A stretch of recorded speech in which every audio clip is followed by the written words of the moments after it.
Hello students, how are you all? Myself Parveen Yadav, working as an assistant professor in St. Andrews Institute of Technology and Management, Farrukhnagar, Gurugram.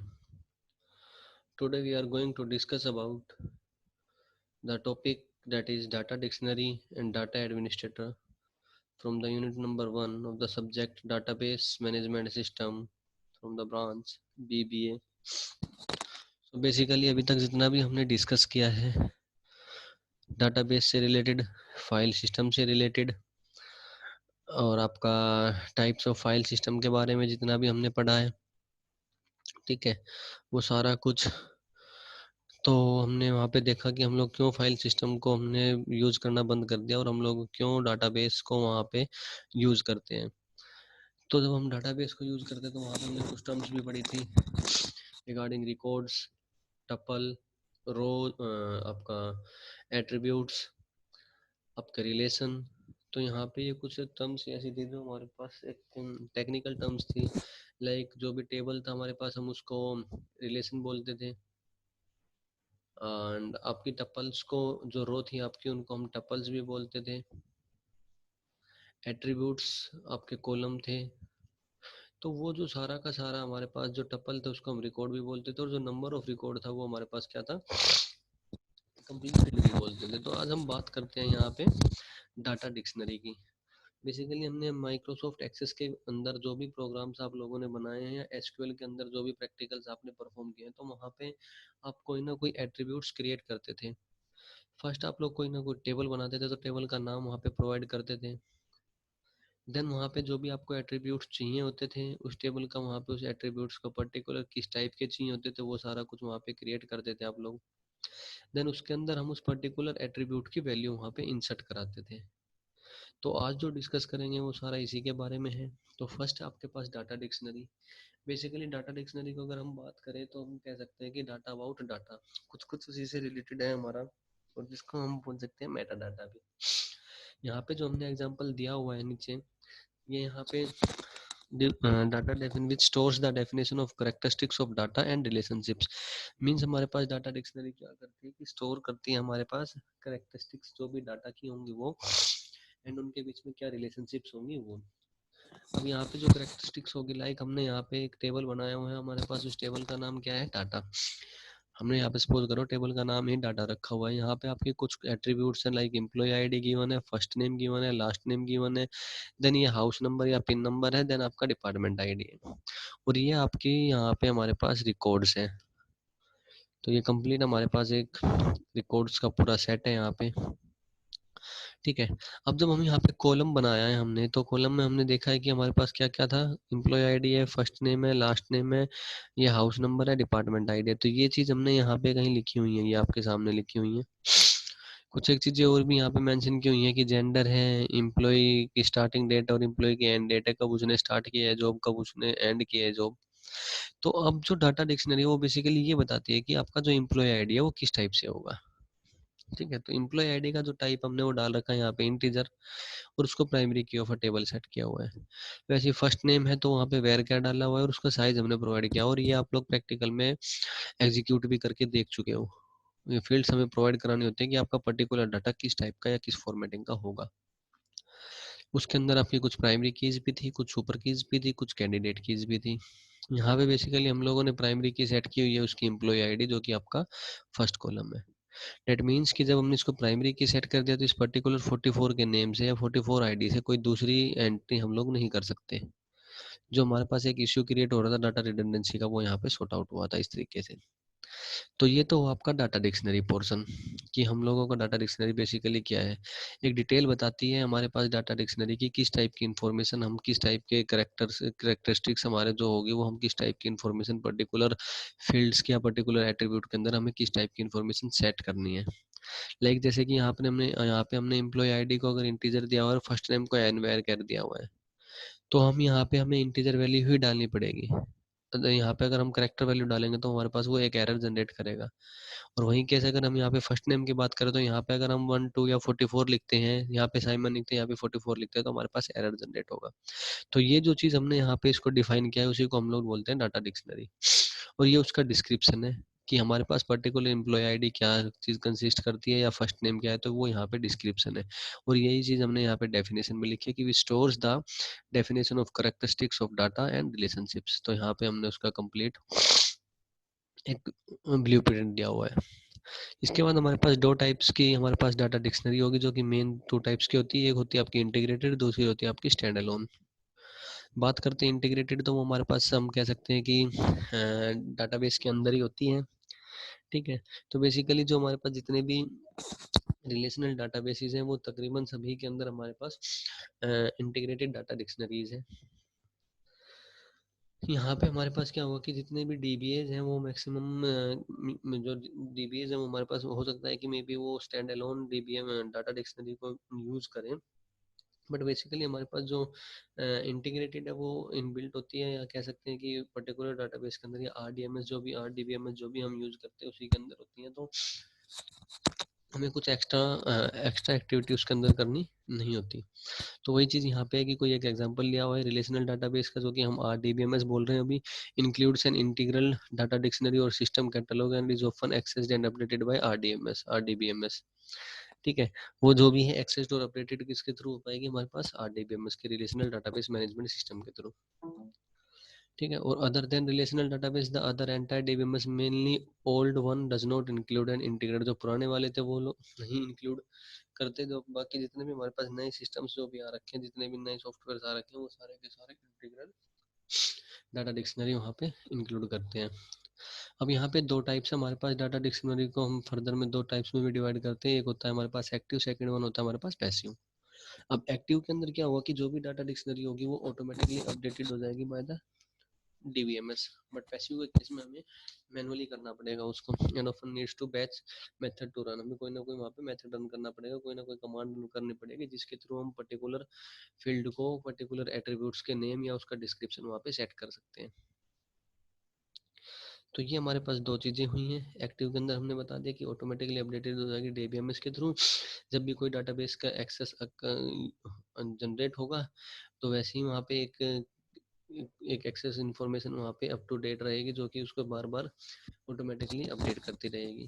Passive के अंदर आपको कोई ना कोई file है, कोई ना कोई रन, कोई ना कोई कमांड या कोई ना कोई क्वेरी रन करनी पड़ेगी, जिसके थ्रू आपकी पर्टिकुलर फील्ड वहाँ पे हम लोग उसको सेट कर सकते हैं पर्टिकुलर टाइप में। The access information of data dictionary is mainly used for query optimisation. कोई ना कोई क्वेरी रन करते हैं हम, तभी हमारे पास डाटा वहाँ से डाटा बेस से हम लोग फैच करते हैं। ठीक है, तो the main function of data is to store the report of all database objects in DBMS. Integrated data dictionary has a tendency to bind their metadata into the data. अब यहाँ पे हमारे पास डाटा डिक्शनरी के अंदर basically क्या होगा कि डाटा डिक्शनरी अपने पास कंप्लीट इन्फॉर्मेशन या कंप्लीट रिपोर्ट अपने पास रखती है हर एक डाटा ऑब्जेक्ट्स की, डाटाबेस ऑब्जेक्ट्स की। मीन्स यहाँ पे जो ये बात कर रहा है वो बता रहा है कि हमारे पास एक पर्टिकुलर ऑब्जेक्ट है, कोई भी टाइप है जिसका कि एम्प्लॉय आईडी है, वो उसकी कंप्लीट इन्फॉर्मेशन अपने पास स्टोर करके रखेगा। वैसे ही यहाँ पे लास्ट नेम है तो ये कंप्लीट इन्फॉर्मेशन अपने पास स्टोर करके रखेगा। अब जो हमने एक एग्जांपल पहले डिस्कस किया था कि हम यहाँ पे एम्प्लॉय आईडी को और फर्स्ट नेम को रिप्लेस नहीं कर सकते, डेट मीन्स कि यहाँ पे साइमन और यहाँ पे 44 हम मेंशन नहीं कर सकते। अगर हम लोग इस टाइप का कुछ करेंगे तो हमारे पास एरर जनरेट होगा, बिकॉज हमने यहाँ पे कुछ ना कुछ उसकी प्रॉपर्टीज ऑलरेडी सेट की हुई है अपने सिस्टम के अंदर। जिस टाइम पे हमने टेबल या डाटाबेस क्रिएट किया था, उस टाइम के जब हमने टेबल क्रिएट किया तो उसकी एक प्रॉपर्टी सेट कर दी एक पर्टिकुलर फील्ड की, कि उसके अंदर किस टाइप का हम लोग डाटा एंटर कर सकते हैं। तो वही जो चीज़ हम करते हैं वो सारा का सारा हमारे पास क्या है, डाटा डिक्शनरी है। ठीक है, तो इसी के अंदर हमने इंटीग्रेटेड की बात की, एक्टिव और पैसिव की बात की। अब बात करते हैं स्टैंड अलोन की। Stand alone basically more flexible than integrated data dictionary है। डीबीए के पास यहाँ पे बहुत ज़्यादा कह सकते हैं कि अपॉर्चुनिटीज होती हैं काम करने की। वो यहाँ पे सारा कुछ डिफाइन भी करता है, सिस्टम को मैनेज भी करता है। जितना भी डाटा वहाँ पे होगा, भले ही वो किसी भी टाइप का डाटा हो, ठीक है। तो यहाँ पे बेसिकली अगर स्टैंड अलोन की बात करें तो हम ये कह सकते हैं कि हम लोग जो भी टेबल वगैरह जो भी डाटा वगैरह वहाँ पे इंसर्ट करते हैं वो हमारे एंड पे होता है, हम लोगों को किस टाइप का डाटा वहाँ पे इंसर्ट कराना है, जो हमने ऊपर अभी डाटा डिक्शनरी के ब्लूप्रिंट में अभी जो देखा था उसके रिगार्डिंग। सो यहाँ पे हमने वही लिखा कि the stand alone provides designer of a database and the end user with improvised ability to communicate with each other, doesn't matter what is the format of data dictionary. Means यहाँ पे हमारे पास जो ये डाटा डिक्शनरी का format हमने set किया हुआ था, ये डाटा हम लोग इसके अकॉर्डिंग हम लोग सेंट ऐड करेंगे, बट यहाँ पे हमने क्या है कि दो बंदों के बीच में कम्युनिकेशन प्रोवाइड करा दिया, सो डैट कि जो हमारे पास डेवलपर है वो भी, जो हमारे पास जो हमारे पास एंड यूजर हैं वो भी, दोनों के एक हम कह सकते हैं कि दोनों के लिए इजी हो जाएगा डाटा को एक्सेस करना, कि एंड यूजर जिस टाइप का डाटा चाहिए उसी टाइप का डाटा हमारा जो डीबी होगा वो उस टाइप के डाटा के उस टाइप की फील्ड को वहाँ पे अलॉट करा के या उस टाइप की फील्ड को वहाँ पे एक्सेसिबल करा के हमारे एंड यूजर के लिए प्रोवाइड भी करा सकता है। Data dictionary is the tool to help DBA to settle all the conflicts in the data, जो भी प्रॉब्लम्स वहाँ पे क्रिएट होती हैं उस सारे के सारे प्रॉब्लम को सॉर्ट आउट करने के लिए हमारे पास जो डीबी होता है वो डाटा डिक्शनरी टूल को यूज करता है, सो डैट की कोई प्रॉब्लम अगर इस टाइप की क्रिएट हो रखी है तो वो वहाँ पे इश्यू रिजोल्व हो जाए। Data dictionary doesn't have any standard format to store the information but there are some features. अब यहाँ पे हमारे पास कुछ फीचर्स हैं, जैसा कि फर्स्ट आपके पास data element. Data element basically हम यहाँ पे एक कह सकते हैं कि स्मॉलेस्ट यूनिट होती है हमारे पास, ठीक है, जो स्मॉलेस्ट यूनिट होती है किसी भी प्रोग्राम के अंदर जो भी हम यूज़ करें उसकी स्मॉलेस्ट यूनिट होती है। तो जहाँ पे एग्जांपल अगर हम बात करें कि कोई डाटा है आपके पास आपके डेट ऑफ बर्थ का है, D D M M and Y Y हमने वहाँ पे फॉर्मेटिंग दी हुई है, तो ये जो D D M M Y Y हमने डेट ऑफ बर्थ लिखा हुआ है ना, इसका हम इससे ज़्यादा सब पार्ट नहीं कर सकते, मीन्स इससे ज़्यादा इसको हम डिस्ट्रीब्यूट करके नहीं लिख सकते। अब ऐसा तो है नहीं, ऐसा तो होगा नहीं कि आपने डीओ भी कहीं पे लिखा हुआ है, मेंशन किया हुआ है अपने कॉलम के अंदर या अपने एट्रीब्यूट के अंदर, तो उसके भी सब पार्ट करोगे, डेट अलग आएगा, मंथ अलग आएगा और ईयर अलग आएगा, तो वो कोई वैल्यू नहीं रहेगी हमारे लिए। तो इसलिए हमारे पास डीओ भी किया हुआ है, एक स्मॉलेस्ट यूनिट हुई जिससे हम ये पता लगा सकते हैं कि पर्टिकुलर कैंडिडेट का ये डेट ऑफ बर्थ है। सेकंड, यहाँ पे आपके पास टेबल्स हैं, जहाँ भी हम लोग डाटा को इंसर्ट करेंगे उस टेबल का कोई ना कोई नेम होगा, जो हमने एक्सेस के अंदर भी किया था। वहाँ पे नंबर ऑफ रोज होगी, नंबर ऑफ एट्रीब्यूट्स होंगे, नंबर ऑफ आपके रिकॉर्ड्स होंगे, और वो जो नंबर ऑफ रिकॉर्ड्स होंगे वो किसी ना किसी टेबल में इंसर्ट हो रखे होंगे, तो वो आपके पास टेबल होगा। और टेबल हमने यहाँ पे ऊपर ये बनाया हुआ है, यही आपका एक तरीके का टेबल है जिसको कि हमने नाम दे रखा है डाटा, ये इसके अंदर फील्ड्स है, ठीक है। इसके बाद आपका प्रोग्राम्स है, तो प्रोग्राम्स को हम बात कह सकते हैं कि इस तरीके से कि एक डाटा स्ट्रक्चर है जो कि हमें रन कराना पड़ता है क्वेरी वगैरह को एक्सेस कराने के लिए। तो वो प्रोग्राम्स जो हमारे पास नंबर ऑफ कोई क्वेरी हमें एक्सेस करानी हो, कोई भी क्वेरी को रन करना हो, किसी भी टाइप की क्वेरी को रन करना हो, वो हमारे पास किसके अंदर अंडर आती है, प्रोग्राम्स के अंडर। अब यहाँ पे हमने मेंशन भी किया हुआ है कि एसक्यूएल क्वेरीज भी हो सकती हैं, डाटाबेस इंक्लूडिंग रिपोर्ट वगैरह और एप्लीकेशन और स्क्रीन फॉर्मेट जो कि हमें एक्सेस भी करना है। अब यहाँ पे सिंपल से हम ये कह सकते हैं कि data dictionary stores the program that are used to create to access database including report application and screen format SQL queries. Example के तौर पर हम ये कह सकते हैं कि हमने एसक्यूएल क्वेरीज भी रन की हुई हैं अपने माइक्रोसॉफ्ट एक्सेस के अंदर, अपने माइक्रोसॉफ्ट एक्सेस पे भी कमांड्स रन की थी जहाँ पे कंडीशंस भी लगाई थी, टेबल से डाटा भी एक्सेस किया था, और वहीं पे वही सेम चीज़ यूज़ करके हमने वहाँ पे रिपोर्ट्स वगैरह भी जनरेट की हुई थी। तो वो सारा का सारा हम काम किसी ना किसी क्वेरी के थ्रू ही कर रहे थे। तो वो जो सारा का सारा काम है, जो क्वेरीज हमारे पास रन हो रखी है, उन्हीं चीज़ों को हम बोलते हैं प्रोग्राम्स। अब बात करते हैं यहाँ पे इंडेक्स से रिलेटेड। बेसिकली इंडेक्स हमारे पास क्या है, एक डाटा स्ट्रक्चर है जो कि हमारे पास हमें ये बताता है कि हमें पर्टिकुलर टाइम पे पर्टिकुलर क्वेरी हमारी कौन से डाटा को फैच करके देगी। एक एग्जांपल के लिए हम यहाँ पे बात करें कि जो आपका किसी भी बुक का जो फ्रंट पेज या सेकंड या थर्ड पेज पे जो इंडेक्स होता है, समवट वही यहाँ पे भी रिलेटेड है, उसी इंडेक्स से। सपोज करो कि आपकी पेज नंबर 20th पे मेंशन्ड है वहाँ पे डाटा डिक्शनरी टॉपिक, तो हम लोग डायरेक्ट क्या कर सकते हैं, कि हमें डाटा डिक्शनरी के बारे में पढ़ना है तो हम डायरेक्ट पेज नंबर 20 पे मूव कर सकते हैं। और अगर इसको हम अपने लैंग्वेज के बारे में बात करें, एसक्यूएल के बारे में बात करें, तो सपोज करो यहाँ पे आपने डाटा इंसर्ट किया हुआ है, ये आपका टेबल है यहाँ पे मेंशन्ड। यहाँ पे हमने एक क्वेरी रन की, select star from that is table name data where employ ID equals to 44। That means कि हम इसको एक एग्जांपल की तरह अगर बात करें तो हमने यहाँ पे क्या प्रोवाइड करा दिया, एक आईडी प्रोवाइड करा दी 44। दैट मीन्स कि हमें जो डाटा चाहिए वो किस आईडी का चाहिए, जस्ट और जस्ट 44 का। तो ये भी आपका हम कह सकते हैं कि एक तरीके से इंडेक्स का एग्जाम्पल होगा। ठीक है, क्योंकि हम भी यहाँ पे भी हमें एक तरीके से एक ही पर्टिकुलर फील्ड पे या एक ही पर्टिकुलर पॉइंट आउट हमने किया है, उसी फील्ड का उसी टपल का या उसी रो का हमें डाटा चाहिए, तो हमने वो क्वेरी रन की है। तो वैसा ही कुछ आपके इंडेक्स भी है। एग्जाम्पल हमने दूसरा भी दिया रिगार्डिंग बुक्स के, और वही चीज़ यहाँ पे लिखी भी हुई है कि store the index data defined for database table in every index DBM store index name used by the attributes location characteristics of the index and date of creation. तो किस टाइम पे वो पर्टिकुलर जो डाटाबेस के अंदर किस time पे particular attribute, particular रो, वो जो टपल है या कॉलम है, आपके रोज हैं, फील्ड्स हैं, वो किस टाइम पे एंटर्ड हुए हैं हमारे डाटाबेस के अंदर, उसका पूरा डेट मेंशन करके रखना, उस पर्टिकुलर रो का या पर्टिकुलर टपल का पूरी कैरेक्टरिस्टिक्स स्टोर करा के रखनी, वो सारा काम किसका, हमारा इंडेक्स है। और इंडेक्स हमारे पास जो है वो हमारे as a data structure work करते हैं। अब यहाँ पे एडवांटेजेस की बात है, तो एडवांटेजेस में बेसिकली अगर हम बात करें तो फर्स्ट है it give the well structured and clear information about database. हमारे डाटाबेस के बारे में एक हमें क्लियर व्यू बता देता है, पर्टिकुलरली एक एंड यूजर के लिए।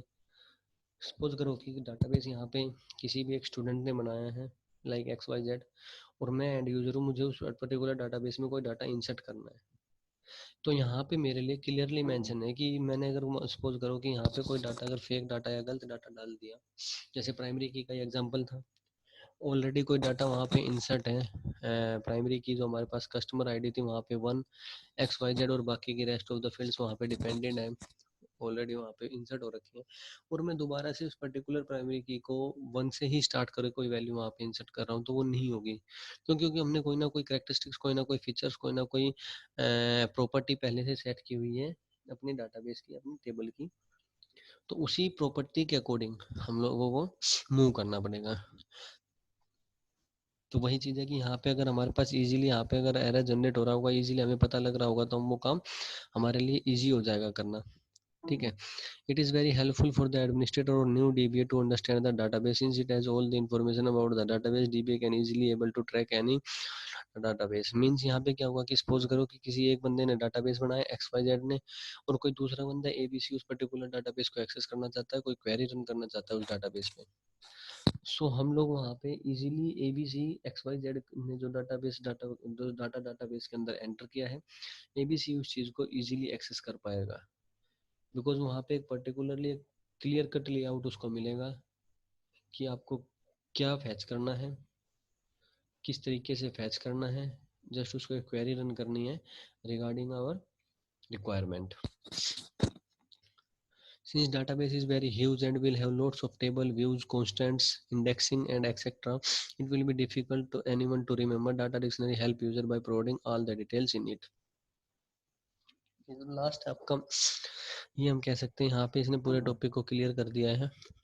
यहाँ पे क्या है कि आपके पास डाटाबेस के अंदर नंबर ऑफ टेबल्स होंगे, एक्सेस के अंदर आपने 3 टेबल भी बनाए हैं, 4 भी बनाए हैं, 5 भी टेबल बनाए हैं, हर एक टेबल के अलग अलग एट्रीब्यूट्स थे, अलग अलग उनकी प्रॉपर्टीज थी, तो उन्हीं प्रॉपर्टी के बिहाफ पे आप लोग टेबल 1 में डाटा इंसर्ट करते थे, टेबल 2 में डाटा इंसर्ट करते थे, टेबल 3 में डाटा इंसर्ट करते थे, और उसी प्रॉपर्टीज के बिहाफ पे हम इन टेबल 1 2 3 से डाटा को एक्सेस भी करते थे। तो वो हमारे पास एक मेंशन था क्लियर वे में कि पर्टिकुलर टेबल 1 में 3 एट्रीब्यूट्स हैं, टेबल 2 में 4 एट्रीब्यूट्स हैं, टेबल 3 में 5 एट्रीब्यूट्स हैं। तो हमें पता था कि टेबल 2 में हमारे पास ये 3 एट्रीब्यूट्स है, तो हमें किस तरीके से क्वेरी रन करनी है। अगर ये चीज़ें हमारे पास वहाँ पे मेंशन नहीं होगी तो हमारे लिए प्रॉब्लम हो जाएगी डाटा को स्टोर कराने में और डाटा को फैच करने में। अब कुछ एडवांटेजेस हैं तो कुछ डिसएडवांटेजेस भी हैं।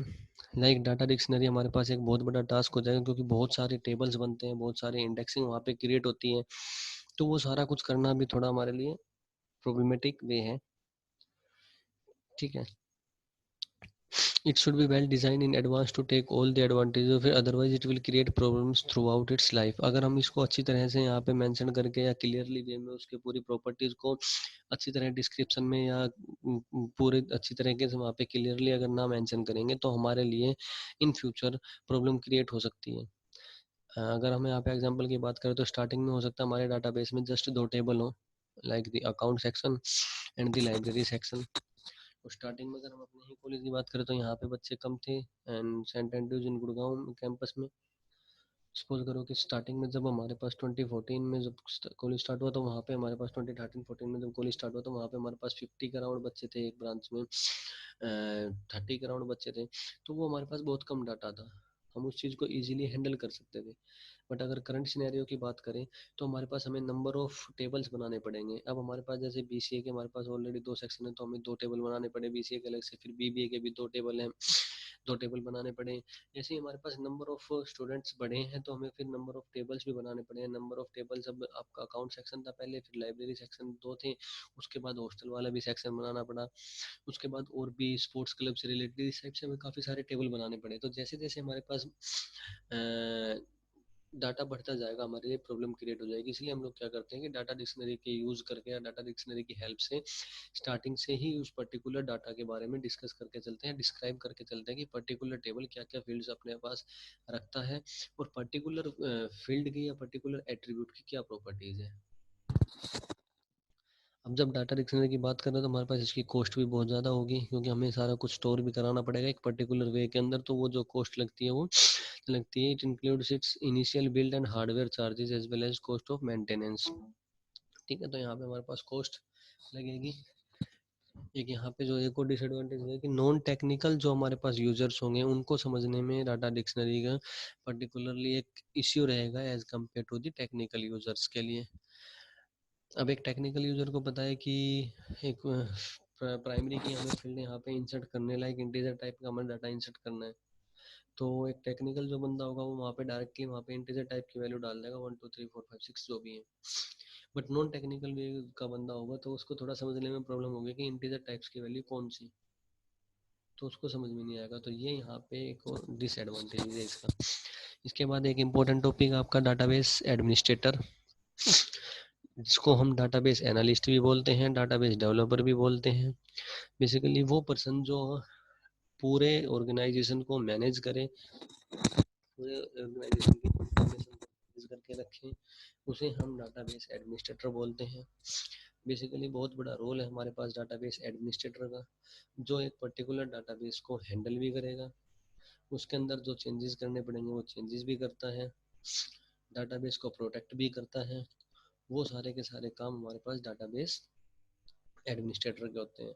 वो एक प्रोग्रामर भी हमारे लिए हो सकता है, ठीक है, जिसकी की रिस्पॉन्सिबिलिटी होती है कि एसक्यूएल सर्वर को हैंडल करना, डाटाबेस में डाटा को इंसर्ट करना, टेबल क्रिएट करना, डाटाबेस क्रिएट करना, टेबल से वैल्यू फैच करना, किस टाइप का टेबल का हमारे पास इंडेक्सिंग होगी या किस टाइप की डाटा डिक्शनरी होगी उस पर्टिकुलर टेबल की, कितने नंबर ऑफ फील्ड्स वहाँ पे हमें स्टोर कराने पड़ेंगे, कितने नंबर ऑफ एट्रीब्यूट्स हमें स्टोर कराने एक पर्टिकुलर टेबल में, वो सारा का सारा हमारा काम डीबीए का है।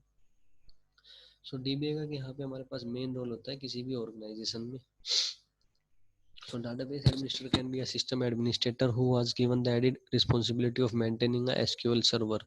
DBAs can come even from unrelated fields such as accounting and switch to information systems to become DBAs। तो यहाँ के इसके बीच में हमने सारा कुछ यही डिफाइन किया है कि एक पर्टिकुलर DBA क्या क्या कर सकता है एक ऑर्गेनाइजेशन के लिए। डाटाबेस को क्रिएट करना, उसके अंदर टेबल्स को क्रिएट करना, देन डाटा को एंटर करना, उसके बाद वहाँ से क्वेरी रन करके डाटा को फैच करना और उस पर्टिकुलर टेबल को एक उसका डाटा डिक्शनरी मेंटेन करना। ये इतना इजी टास्क नहीं होता, ठीक है। तो यहाँ पे हमारे पास एक डाटाबेस एडमिनिस्ट्रेटर का ये सारा वर्क है।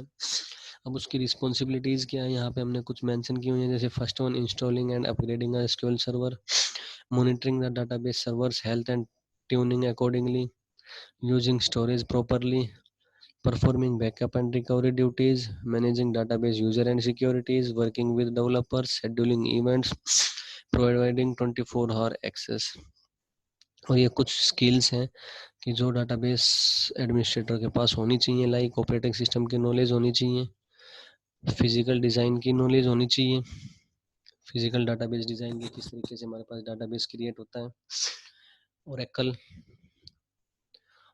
इसके अंदर बैकअप्स के लिए, और कैसे हम डाटा को रिकवर करेंगे, कैसे हम उस डाटा को बैकअप कर सकते हैं वो। देन ओरेकल के नॉलेज होनी चाहिए। उसके बाद ओरेकल के सिक्योरिटी से रिलेटेड कोई भी सिक्योरिटी हो उसके रिलेटेड इंफॉर्मेशन होनी चाहिए। Database should provide sound understanding of the business. ठीक है, तो यहाँ पे हमने फर्स्ट बात की installing and upgrading SQL server. Basically starting में एसक्यूएल सर्वर को इंस्टॉल करना वो भी डीबी का काम है यहाँ पे, और ऑलरेडी अगर इंस्टॉल्ड है तो उसे अपग्रेड करना वो भी हमारे पास डीबीए का वर्क है। ठीक है, तो वही चीज़ यहाँ पे लिखी है कि DBA is responsible for ensuring that the upgrade is not successful. The SQL server can be rolled back to an earlier release until the upgraded issues can be resolved. अब यहाँ पे फर्स्ट है कि हमारे पास एसक्यूएल सर्वर है ही नहीं, तो install करना वो डीबीए का वर्क है, लेकिन 1% हमारे पास एसक्यूएल सर्वर है अगर हमारे सिस्टम में या हमारी ऑर्गेनाइजेशन में अगर एसक्यूएल सर्वर है, तो यहाँ पे ज़रूरी नहीं है एसक्यूएल सर्वर हो, ओरेकल भी हो सकता है। तो उस पर्टिकुलर सर्वर अगर वो ऑलरेडी है उसको अगर अपग्रेड करना है, और इन बिटवीन अगर वहाँ पे अपग्रेडेशन चली हुई है और किसी भी फॉल्ट की वजह से वो पूरा अपग्रेड नहीं हो सकता, नहीं हो पाया हो, तो वहाँ पे हमारे पास क्या है कि डीबीए के पास एक अपॉर्चुनिटी है उसको पर्टिकुलर उस कमांड को जो भी वो एग्जीक्यूट होती है उसको रोल बैक करे, सो डैट कि जो लास्ट हमारे पास डाटा स्टोर था, जो लास्ट टाइम पे तक हमारे पास जो डाटा सेव था उसको बैकअप करके हम लोग रख सकें, सो डैट कि अपग्रेडेशन के टाइम पे कोई डाटा लॉस्ट ना हो। तो वो किसका वर्क है हमारे पास डीबीए का। उसके बाद monitoring the database server health and tuning accordingly. अब यहाँ पे कि server is running with optimal performance, error log और इवेंट लॉग की जो हमने अभी बात की कि 1% अगर हम अपलोड डाटाबेस को या अपने सर्वर को अगर अपडेट कर रहे हो, अपग्रेड कर रहे हो, उस टाइम पे अगर कोई प्रॉब्लम क्रिएट हो रही है तो कोई ना कोई लॉग फाइल वहाँ पे मेंटेन करके रखी जाए, सो डैट अगर 1% कोई प्रॉब्लम या कोई फॉल्ट भी अकर हुआ तो एक पर्टिकुलर उस लॉग के टाइम तक हमारे पास डाटा हमें सेफ एंड सिक्योर मिले। रूटीन मेंटेनेंस होना चाहिए डाटाबेस का, और periodic maintenance performed by the system administrator. और बीबीए का एक ये वर्क है कि जो हमारे पास डाटाबेस है वो एक ऑप्टिमल परफॉर्मेंस, एक बेस्ट परफॉर्मेंस के साथ वहाँ पे रन करता रहे। एसक्यूएल सर्वर आपका एक बेस्ट परफॉर्मेंस के साथ वर्किंग में रहे। Using storage properly. अब यहाँ पे होता है हमारे पास साइज से रिलेटेड, जैसा कि हमने बात की थी कॉलेज से रिलेटेड, जब स्टार्टिंग में हमारे पास क्राउड कम था तो हमारे पास स्पेस हमें कम रिक्वायरमेंट थी। अब हमारे पास क्राउड ज़्यादा है तो हमें डाटाबेस के अंदर स्पेस भी ज़्यादा चाहिए, तो वही हमारे पास यहाँ पे सिंपल एग्जांपल है। वही चीज़ यहाँ पे भी है कि SQL server 2000 enables you to automatically grow the size of your database and transaction logs, or you can choose to select a fixed height for the database and transaction log. Either way, maintaining the proper use of storage means monitoring space requirements and adding new storage space when required. तो ये सारा का सारा आपका size से related है। पहले हमें 50 बच्चों की इन्फॉर्मेशन ऐड करनी थी तो हमारे पास उस तरीके का स्पेस था। अब हमें 750 बच्चों की इन्फॉर्मेशन स्टोर करनी है तो हमें उस टाइप का स्पेस चाहिएगा। तो पहले हमारे पास 2 टेबल थे, लाइक एक अकाउंट्स का बात की थी, एक लाइब्रेरी की बात की थी। अब हमारे पास एक हॉस्टल का भी अलग से टेबल बनाना है तो एक वो पूरा कंप्लीट अलग से डाटा आएगा हमारा, अकाउंट्स का भी रहेगा, लाइब्रेरी का भी रहेगा। तो हमारे पास अब रिक्वायरमेंट हमारे पास साइज़ की बढ़ेगी, तो वो साइज़ हम एसक्यूएल 2000 के अंदर हमारा डीबीए का वर्क है कि वो साइज़ को वहाँ पे जैसी रिक्वायरमेंट है उसके अकॉर्डिंग उस साइज़ को वो वहाँ पे इंक्रीज़ कर सके, एक्सपेंड कर सके। Performing backup and recovery duties, ये हमने ऊपर भी बात की थी यहाँ पे कि हमें बैकअप वहाँ पे रखना पड़ेगा, रिकवरी ऑप्शन भी रखना पड़ेगा, सो डैट अगर कोई इश्यू या कोई इस टाइप का फॉल्ट जनरेट हो रहा हो, कोई फॉल्ट हुआ हो तो हम उस डाटा को वहाँ से रिकवर कर सकें। ठीक है, अब यहाँ पे बैकअप एंड रिकवरी में अगर हम बात करें कि अगर कोई भी एक एग्जांपल जैसे बुक से रिलेटेड है, लाइब्रेरी से रिलेटेड यहाँ पे एग्जांपल लेते हैं। कोई भी XYZ स्टूडेंट है, लाइब्रेरी टेबल के अंदर वो लाइब्रेरी का अंदर जाता है, लाइब्रेरी में से बुक इश्यू करा रखी है उसने ऑलरेडी 2, और उसने वो बुक्स 15 डेज के बाद वो बुक सबमिट करा दी। लेकिन सपोज अगर किसी फॉल्ट की वजह से वो वहाँ पे सबमिशन शो नहीं कर रहा हो, किसी भी फॉल्ट की वजह से आपने बुक सबमिट करा दी लेकिन फिर भी किसी ना किसी फॉल्ट की वजह से वहाँ पे आपकी बुक सबमिशन शो नहीं कर रहा हो, तो हमारे पास क्या ऑप्शन है कि हम जब लास्ट जो हमारे पास डाटा जिस टाइम पे हमने लास्ट जो लॉग क्रिएट हुआ था उस टाइम पे हम उस पर्टिकुलर डाटा को वहाँ पे अपग्रेड कर सकते हैं, अपडेट कर सकते हैं, सो दैट कि डाटा इजीली रिकवर हो जाए और किसी भी स्टूडेंट को कोई भी इस टाइप की प्रॉब्लम क्रिएट ना हो। ठीक है, एग्जाम्पल है। उसके बाद managing database user and security. अब यहाँ पे जो भी हमारे पास जो डाटाबेस बना है उसके पर्टिकुलर यूजर को क्या एक्सेस देना है, तो वो सारा का सारा काम भी डीबीए का ही है। With SQL server to the DBA works tightly with the Windows NT administrator to add user NT logins to the database in non NT to the DBA add users logins. The DBA is also responsible for assigning user to database and determining the proper security level within each database. The DBA is responsible for assigning permissions to various objects such as table, view and store procedures. यहाँ पे एक just simple example ये ले सकते हैं हम लोग कि हमारे पास दो टेबल है, एक टेबल है अकाउंट से रिलेटेड, एक टेबल आपकी लाइब्रेरी से रिलेटेड। जो हमारे पास यहाँ पे लाइब्रेरियन होगा, डीबी एक उसकी कह सकते हैं कि एक परमिशन सेट कर देगा कि लाइब्रेरियन जो बंदा है, जो भी हमारे पास यहाँ पे लाइब्रेरियन सर है, वो जस्ट और जस्ट लाइब्रेरी टेबल को ही एक्सेस कर सकते हैं, वहीं पे कोई डाटा को ऐड कर सकते हैं, वहीं से डाटा पे फैच कर सकते हैं। और वहीं पे अगर हम अकाउंट सेक्शन की बात करें तो जो अकाउंट सेक्शन में सर है वो जस्ट और जस्ट हमारे पास जो अकाउंट्स टेबल है उसको वहाँ से इजीली एक्सेस कर सकते हैं। मीन्स ये है कि डीबीए ने यहाँ पे दोनों को अलग अलग यहाँ पे परमिशंस दी हुई है कि अकाउंट्स में जो बंदा होगा वो जस्ट और जस्ट अकाउंट टेबल को एक्सेस कर पाएगा by using some permissions provided by the DBA, और वहीं पे लाइब्रेरियन भी वही परमिशंस यूज कर पाएगा जो डीबीए ने उसको प्रोवाइड की हुई है। Working with developers. अब डाटाबेस हमारे पास जो डीबी है वो हम कह सकते हैं कि प्रोग्रामर भी हो सकता है, डेवलपर भी हो सकता है, तो डाटाबेस को डेवलप करना वहाँ पे हमारे पास, क्योंकि जब हम उसको मेंटेन करते हैं तो वहाँ पे हमारे पास काफ़ी कुछ होता है जो हमने बात की अभी तक, जैसे डाटा डिक्शनरी भी है, आपकी इंडेक्सिंग भी है, आपके व्यूज भी हैं, कॉन्स्टेंट्स भी हैं।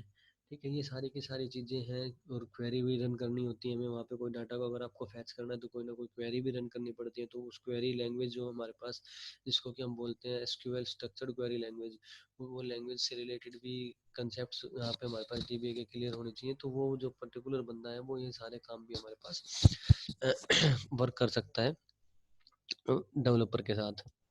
अब शेड्यूलिंग इवेंट्स का है, तो यहाँ पे हम लोग कह सकते हैं कि वो जो आप लोग एक एग्जांपल यहाँ पे शेड्यूलिंग इवेंट का अगर हम बात करते हैं तो एक छोटा सा एग्जांपल लाइक व्हाट्सएप से रिलेटेड, कि एक पर्टिकुलर टाइम पे आप लोगों के पास व्हाट्सएप का एक नोटिफिकेशन मिलता है टू बैकअप द डाटा का। शायद हर मंथ में जो आपके पास एक नोटिफिकेशन मिलता है व्हाट्सएप बैकअप के रिगार्डिंग, वही कुछ यहाँ पे हमारे पास डाटाबेस के अंदर भी है, या वो एसक्यूएल सर्वर के अंदर या ओरेकल सर्वर के अंदर भी है, कि एक पर्टिकुलर टाइम ड्यूरेशन के बाद जो पर्टिकुलर डाटा है वो कहीं ना कहीं बैकअप या एज ए स्टोरेज बैकअप हम उसका ले सकें। दूसरा हमारे पास जो डाटाबेस है प्रोवाइडिंग 24 आवर एक्सेस, जो भी हमने डाटाबेस वहाँ पे बनाया है वो ना तो सर्वर डाउन हो उसका, ऑल द टाइम वो रनिंग रहे 24/7, हम उसको एक्सेस कर सके इजीली। अगर कोई ऐसी मेंटेनेंस या कुछ इस टाइप का है, अपग्रेडेशन अगर चल भी रही है, तो वो भी साइड बाय साइड कुछ पर्टिकुलर टाइम ड्यूरेशन के बीच में, जिस टाइम पे हमारे पास उस डाटाबेस को पर्टिकुलरली एक्सेसिबिलिटी कम हो उस टाइम पे हम कर सकते हैं। एग्जांपल के लिए कि काफ़ी टाइम्स में आपने देखा होगा, काफ़ी टाइम में ऐसे मैसेजेस आते हैं काफ़ी बैंक से रिलेटेड है कि इस पर्टिकुलर टाइम ड्यूरेशन के बीच में आप लोग कोई भी ट्रांजेक्शन नहीं कर सकते, बिकॉज उस टाइम पे सिस्टम अपग्रेड हो रहा होगा या सिस्टम अपडेट हो रहा होगा या सिस्टम मेंटेनेंस चल रहा होगा, तो हम उस पर्टिकुलर टाइम ड्यूरेशन के बीच में वो सारा काम नहीं कर सकते। तो हम यहाँ पे एक एग्जांपल ये दे सकते हैं कि 24/7 हम लोग हमारा जो डाटाबेस सर्वर है, जो भी एसक्यूएल सर्वर है, वो एक्सेसिबिलिटी तो रहेगी, लेकिन अगर हमें कहीं ना कहीं बीच में अगर उसको अपग्रेड भी करना पड़े to prepare to perform some maintenance वगैरह आफ्टर हार्स, अगर हमें कुछ इस तरीके का कुछ परफॉर्मेंस या अपग्रेड या कुछ करना भी पड़े, तो हम उसको साइड बाय साइड अपग्रेड भी कर सकें। रिस्पॉन्सिबिलिटीज हो चुकी हैं, ये स्किल्स थी जो हमने डिस्कस कर ली। अब हम बात करें डाटाबेस लैंग्वेजेस की, तो डाटाबेस लैंग्वेज में हमने माइक्रोसॉफ्ट एक्सेस के अंदर भी कुछ क्वेरीज रन करके देखी हुई हैं, और स्ट्रक्चर्ड क्वेरी लैंग्वेज भी हमने कुछ एक वहाँ पे रन की थी। तो यहाँ पे हमारे पास 3 आएंगी, डाटा डेफिनेशन, डाटा मैनिपुलेशन और डाटा ट्रांजैक्शन। ये सारी की सारी हमारे पास हम लोग अपने डाटाबेस के अंदर डाटा स्टोर कराने में, टेबल क्रिएट कराने में, डाटा को फैच कराने में, रोल बैक कमांड्स, ये सारी इस चीज़ इस तरीके से हम लोग ये यूज़ करते हैं। अब फर्स्ट आपके पास DDL हमारे पास है डाटा डेफिनेशन लैंग्वेज, जो कि हमारे पास to create a files, to create a table, to create a database, to create data dictionary, to create index views वगैरह को हम क्रिएट करने के लिए DDL लैंग्वेज को यूज़ करते हैं।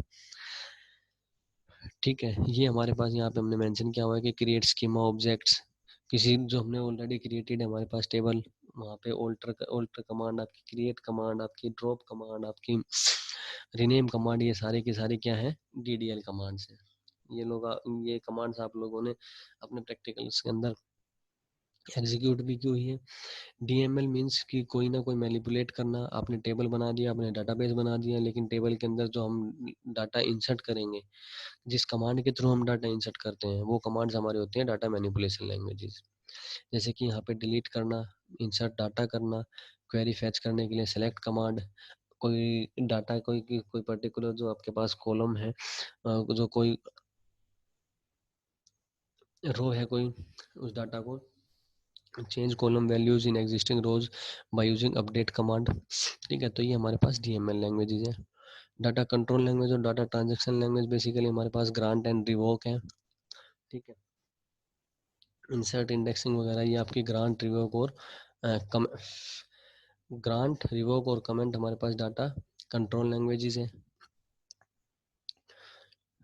तो ग्रांट में क्या है कि कोई भी परमिशन आपको प्रोवाइड करानी है, जो हमने DBA से रिलेटेड बात की थी कि हम लोगों को अकाउंट सेक्शन को कोई परमिशन प्रोवाइड करानी है, लाइब्रेरी सेक्शन को या लाइब्रेरी टेबल को कोई परमिशन प्रोवाइड करानी है, तो ग्रांट और रिवोक के अंदर आती है हमारी। कोई कमेंट वगैरह अगर आपको डालना है तो हम लोग वो कमेंट के through add a comment to the data dictionary. ठीक है, ट्रांजैक्शन लैंग्वेज की हमने बात की थी, तो यहाँ पे आपके पास एक कमिट आएगा, एक रोल बैक आएगा, सेव पॉइंट आएगा, ये अलग अलग कमांड्स हैं। ये कमिट कमांड का सिंटैक्स है हमारे पास, ये रोल बैक कमांड का सिंटैक्स है, और ये सेव पॉइंट का सिंटैक्स है। अब हमारे पास कमिट कमांड क्या करती है, basically transaction commands basically use to manage transaction in the database.